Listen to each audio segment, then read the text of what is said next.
Boom! We are live, ladies and gentlemen, boys and girls. Welcome to the Nolan Hawkeye Anthony YouTube channel. And I thank all of you for being here, wherever you may be, and of course, however you may be listening. Well, it is, of course, Ohio State week. The vaunted Ohio State Buckeyes will be facing the Iowa Hawkeyes. And of course, I will be doing a game preview.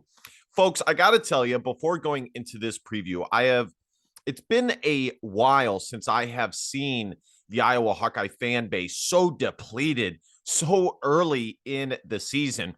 We had a very contentious press conference over the bye week with Brian Ferentz, in which he was asked point blank whether he would consider stepping down amidst coaches like Scott Frost and Paul Chryst getting fired, and especially in Paul Chryst's case, for having a really, really good record. And the point there is that other coaches have been fired for much less than Brian Ferentz. There have been articles, stories written about this Iowa Hawkeye offense or lack thereof. And to say that the seat is hot from the outside would be an understatement. But before we get into this game preview with PFF grades and team and player stat comparisons, I want to mention going to 247hawkeye.com. Please hit that subscribe button. It takes 1.5 seconds. Like, comment,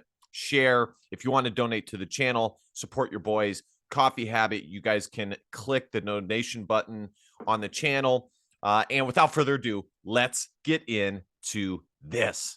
I believe it has been a long time, 20 plus years, since the Iowa Hawkeyes have been this big of an underdog against any team under Kirk Ferentz. The last time they were this big of underdogs was against the Nebraska Cornhuskers when Nebraska was somewhat Nebraska or mostly Nebraska.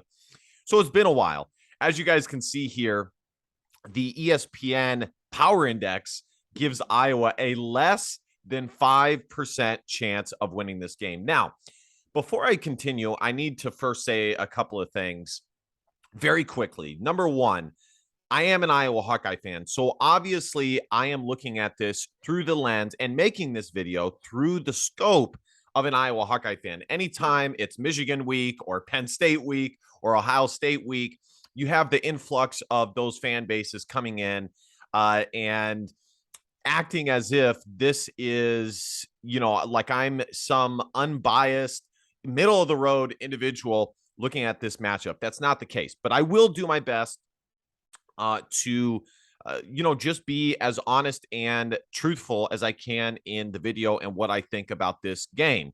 So that's first and foremost. The second thing is there are a lot of storylines coming into this week, and all of them or most of them are not good when it comes to the Iowa Hawkeyes.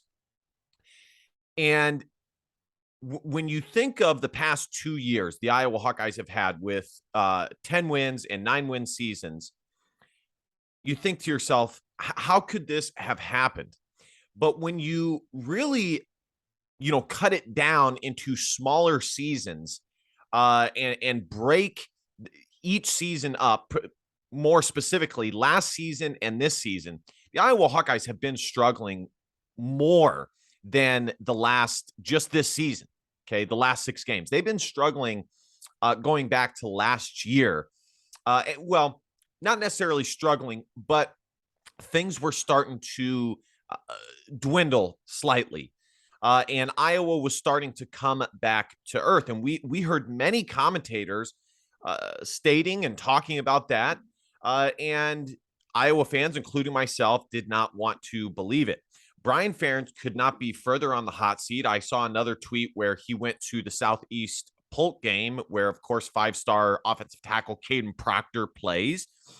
And he made a joke with one of the fans that, it's something to the effect of, it's bad when you are asking, some random fan on the street for advice on the Iowa Hawkeye offense. And the truth is, yeah, I agree. I totally agree. much of Brian Ferentz's press conference was him basically stating that what are you going to do? Just give up, number one. And number two, that Iowa needed to go back to the basics. And the third thing, and the fundamentals, the third thing that I think is very important to point out is that Brian Ferentz, and I think maybe a decent amount of the coaching staff, believes that the problem offensively is not with the play calling or the scheme, so to speak. The problem is in execution. Now, my answer to that is it's probably a bit of both. Brian Ferentz has a dinosaur offense. He said he was going to make it much more simplified so that the Iowa players didn't have to think as much and they could, just be football players out there. And I'm not sure we've necessarily seen that happen. And if we have, it certainly has not worked. It's probably a bit of both. It's probably scheme and play calling. As I was saying, Brian Ferentz calls some goofy plays sometimes. For example, running a shuffle pass to tight end Sam Laporta on the goal line when you have athletes like Arland Bruce. But, you have plenty of other targets that would be almost more suited for that play. Not that Sam Laporta is terribly suited for that play, but just not the best. I can think of many other guys that would be better suited for that play call. So we'll see what happens. This is going to be a huge test. Iowa's backs are completely against the wall. They are standing down the barrel of a 3-4 start to the season, which I don't think anybody would have predicted. I think the Iowa fan base is split amongst, and I'm going to wrap this little portion up here momentarily. I think the Iowa fan base is split amongst fans who are totally done and want Brian Ferentz out and gone, and are even considering saying that Kirk Ferentz should be gone, which I personally would not go that far. Although I do think there is something to the idea that Kirk Ferentz is the head chef telling Brian Ferentz how to prepare the food on the football field, so to speak. And then you have the other the other part of the fan base who says, well, they're just kids. A true Iowa fan sticks with them through thick and thin. And so I think that is where we are at with the Iowa Hawkeyes. Moving on, Spencer Petras looks to be the starting quarterback yet again for the Iowa Hawkeyes. You guys can see the stat comparison here. Let me see if I can magnify this. This is just crazy. Spencer Petras is 87 for 161 for 939 yards, 2 touchdowns, and 3 INTs. CJ Stroud is 113 for 160. So they have thrown a similar number of passes. And CJ Stroud has almost 40 more completions than Spencer Petras. And he has 1,737 yards, 24 TDs, and 3 INTs. Absolutely incredible. Absolutely incredible. You would never guess that Spencer Petras is a third-year starting quarterback. When Brian Ferentz was asked whether they would consider putting Alex Padilla in there, shocker, he said no. They always give the politically correct answer, which is, every position is assessed with a critical eye, yada, yada, yada. But the bottom line is, folks, and I've been telling you guys this for the past 4 weeks, they decided to go with Spencer Petras after the Nebraska game last year when Alex Padilla wasn't getting it done that game, and they went back to Spencer Petras. And it's not as though he won the game for them, by no means, but he came in and brought a little bit of a spark, and they officially decided to go back to him after that game, and they have never looked back. Rushing yards, LaShawn Williams has 236 yards, rushing 2 touchdowns. And Williams for Ohio State has 497 yards, 8 touchdowns. Receiving, Sam Laporta is the leading receiver for the Iowa Hawkeyes with 30 receptions for 278 yards. And Egbuka, I believe that's how you say him, Egbuka, 655 yards for 6 TDs. One bright spot for the Iowa Hawkeyes has been the tight end position. but it certainly has not been enough to nullify the other offensive woes.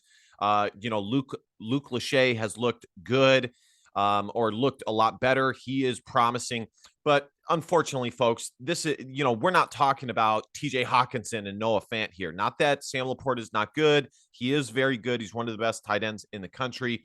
Not that Luke, Lachey cannot eventually get there, but they certainly are not to the level of those guys yet.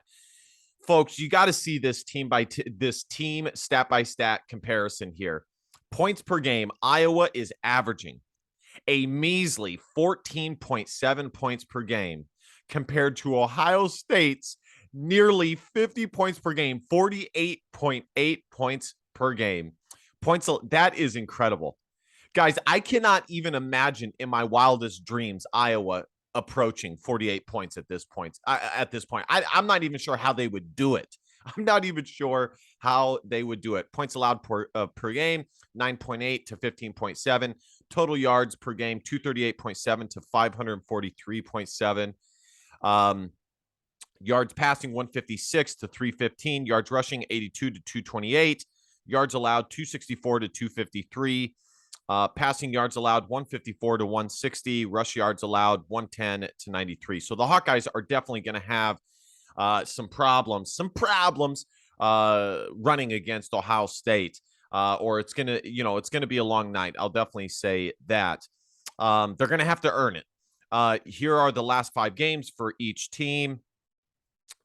It's not as though Ohio State has necessarily played a ton of really, really good teams. And, I would say Iowa's probably had the tougher last 5 games. Illinois is certainly better than people expected. Michigan is no joke. Iowa State is a, decent team. They're not as good as maybe people thought after they beat the Hawkeyes, but they are still a decent team. Let me scroll back up here. Iowa is officially a 29-point underdog. Absolutely incredible. So we're moving right along here to the Pro Football Focus grades. As you guys can see here, just an absolutely massive difference at quarterback. CJ Stroud, and CJ Stroud isn't even graded according to Pro Football Focus as, a top 20 quarterback here, which kind of surprised me. I mean, he still has a great grade. But Spencer Petras is almost 20 points below CJ Stroud at the quarterback position. This says it all, in my opinion. I'm not going to show all of the grades or of every position here. If you want to go look at that, you can, just for the simple fact of time. I want to go ahead and move through this video. But as far as the quarterback goes, it's not surprising. And to me, there's nothing more of a crystallization of the problems Iowa has had offensively than looking at the quarterback position, where Spencer Petras has almost regressed in his 3rd year, where you would think he would get even better, which is unfortunate. Here is the wide receiver position. Nearly every Ohio State wide receiver is graded higher than Iowa's wideouts. I think we're going to see some more Brody Brecht as the season goes on, which I am definitely interested in seeing. Arland Bruce has a grade of a 58.2. You guys can see here Marvin Harrison Jr. having a fantastic season, one of the top 10 receivers in the country. Egbuka having a great season. Julian Fleming having a nice season. So Ohio State is definitely getting it done with the wide receivers. Here we have the running back position. Caleb Johnson has been a bright spot for the Iowa Hawkeyes. He is, of course, out of the state of Ohio, so he will be playing his home state team in the Buckeyes. Mayan Williams is having a great year for Ohio State. He is a top 5 running back. Trayvon Henderson, not bad either. Ohio State has some other guys that have some decent grades. Caleb Johnson, considering he's a true freshman, has a really nice grade. LaShawn Williams, 64.4. Gavin Williams, 61.7. I definitely thought that they would be having a much better season up to this point, which sadly is not the case. Here we have the tight end grades, which I got to say, I am somewhat surprised by this. Sam Laporta is actually graded lower than Ohio State's tight end. Cade Stover is the 35th ranked tight end, according to Pro Football Focus. Luke Lachey has a grade that's lower than I expected as well. I think he has been doing a lot better. But again, Pro Football Focus digs past the stats. So, sometimes the stats that you're seeing really are what we would call fool's gold. And last but the linebacker position, as I said, if you want to go and look at this, I'm not hiding any positions. This is at random. Linebacker is a very important position in football. So I'm just trying to show the most, some of the more important positions. Again, if you want to go check, you can go check. Jack Campbell having a phenomenal season, top 20, top 15 linebacker. Tommy Eichenberg is having a good season for Ohio State as well. Seth Benson doing really nice. Cody Simon for Ohio State doing okay, and Steele Chambers with a grade of a 67. The fact of the matter is Jack Campbell and Seth Benson are both going to have huge games if the Iowa Hawkeyes have any chance of winning this game. All right, guys, my final analysis and prediction is here. I did put up one more position. These are the cornerback grades for Pro Football Focus, if you guys want to see that in the background there. The bottom line is, folks, as much as I want to believe the Iowa Hawkeyes can win this game, I think this is, even before the season, this was a tough task. And I've been saying this for the past several weeks. It seems that the same things continue to be true for the Iowa Hawkeyes.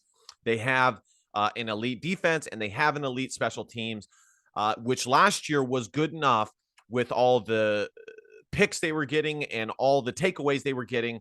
But this year, they simply are not getting all those same historic takeaways. And it's not enough to overcome the lack of offensive production. Do I think that Iowa's offense is going to suddenly, against the Ohio State Buckeyes of all teams, turn into a team that can score 30 points? No, I do not. The only chance Iowa has in winning this game is if the defense plays a historic game and holds Ohio State to less than 15 points. Normally I would say 20 points, but even then, I don't think that will, be enough because Iowa's offense cannot score 20 points. Ohio State has talent all over the field, and to be honest, so does Iowa. Michigan fans got upset when I said this, but Iowa is you can look at the NFL draft. You can look at how they have been recruiting of late. Is it to the level of Ohio State? No. But do they have the talent to compete? Yes, they do. But in the end, talent means nothing if you are not getting the results on the field. So unfortunately, I don't think, or I would be shocked rather, if the Iowa Hawkeye offense were suddenly to change and become a team that can score 20 or more points against the Ohio State Buckeyes, no less. There are things that I do like with the Iowa Hawkeyes. I mentioned them, Luke Lachey, Sam Laporta. But the reality is, folks, the seat is very hot for Brian Ferentz. I don't think it's going to get any hotter. This has been a tough season up until this point. And of course, anything is possible. Bottom line is, I am taking Ohio State to win this game 34-15. I think that they beat the Iowa Hawkeyes soundly, regardless of where this game is being played at. I got to see for sure if this game, I think this game is, it's in the shoe, folks. It's in the shoe. This is just a tall task that the Iowa Hawkeyes offense is not up for. Every other part of the team is up for it, but the Iowa offense is not up to the task. And it is unfortunate.